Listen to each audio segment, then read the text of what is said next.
Welcome back. You're still watching Finweek Money Matters. While statistics by Goldman Sachs report released this year show that despite a large number of black South Africans moving into the middle class over the past 21 years, 85% of blacks remain poor, while 87% of whites are in the middle or upper class. Our recent student protests highlight the impact of the lack of transformation across universities and the private sector. We're going to discuss this, and joining me to do that and to discuss why the youth of South Africa are so frustrated with the lack of economic transformation in the country is the head of media and public affairs at the South African Institute of Race Relations, Mienke Steytler, lead economist and researcher at Nascence Research Insight, that is Xhanti Payi and Finweek journalist Shandukani Mulaudzi. Thank you so much for making the time to join us. Mienke, let me start with you.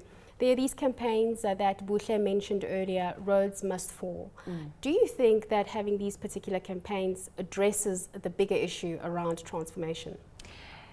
No, it does not. It does not address the bigger underlying root causes. However, these campaigns are extremely important in starting the conversation. So these campaigns, especially from the student point of view as well. So that's really good to see. It's great to see that the students have seen what they deem as wrong and have started to take action, but it has to go much deeper than that. And we want to see that the debate is not only about colonial or post or apartheid statues and heritage, but we also want to see that the debate spreads to education, to employment, job creation, and those sorts of things.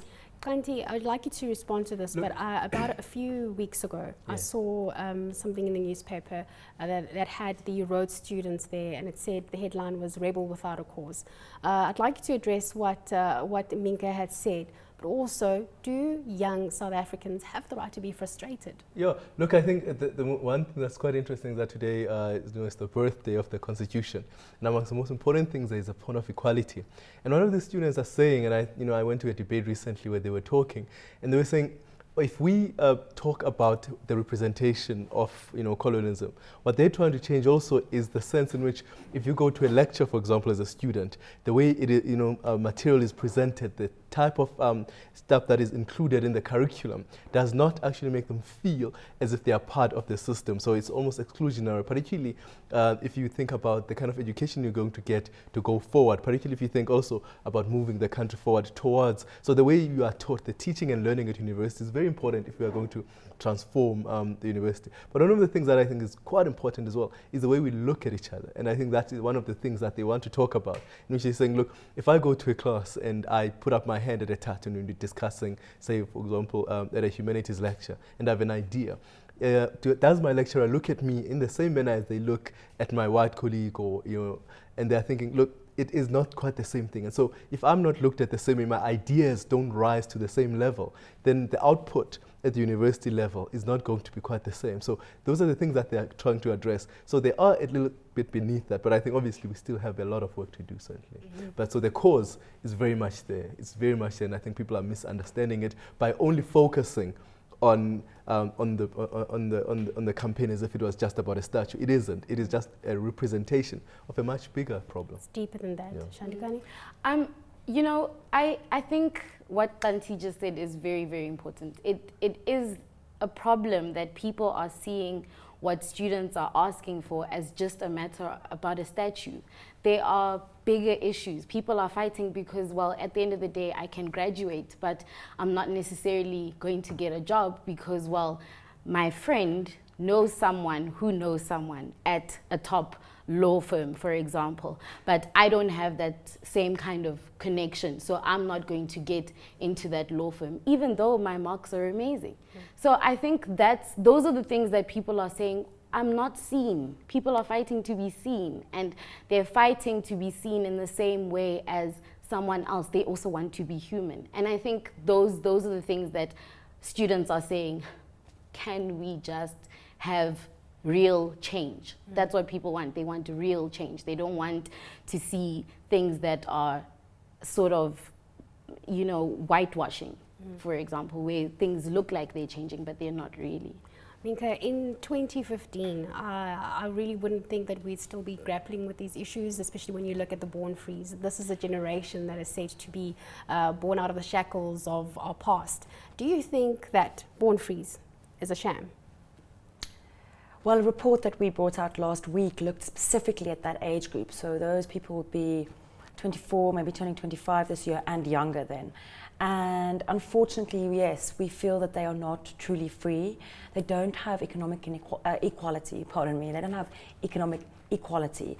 They don't have, I mean, we touched on all of this. They don't have those freedoms that they should be having in 2015, 21 years later. And the high unemployment, we're still seeing, for example, there's good stories. So there's a lot more enrollment in universities, but very few of those students actually end up graduating. Now that could be for a variety of reasons. The main one may be financial as well, or also not being heard, certain opportunities not opening up for them.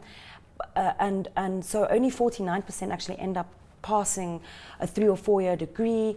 And then when you look at the school as well, we're still seeing, and we looked at figures in 1994, and it was the same in 1994 as that it is now.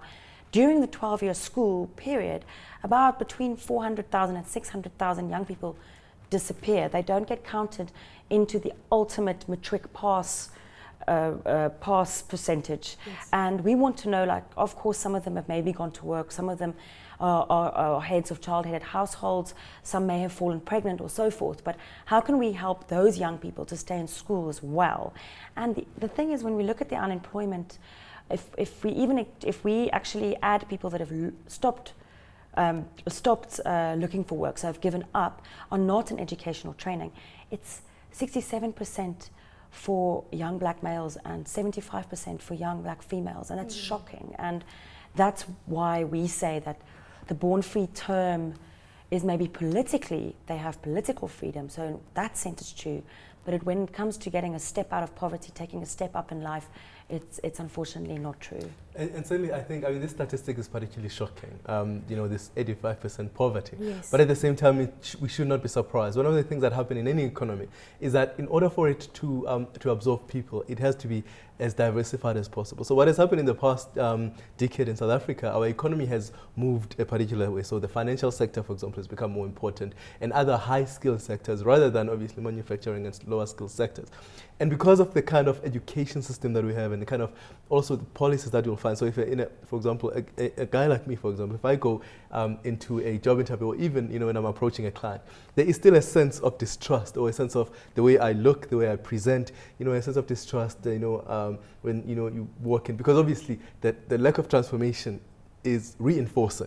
So if you don't transform this panel, the ideas that come out of this panel will probably therefore be the same over and over and over again. So it becomes reinforcing, so that we could actually keep talking about the same thing over and over.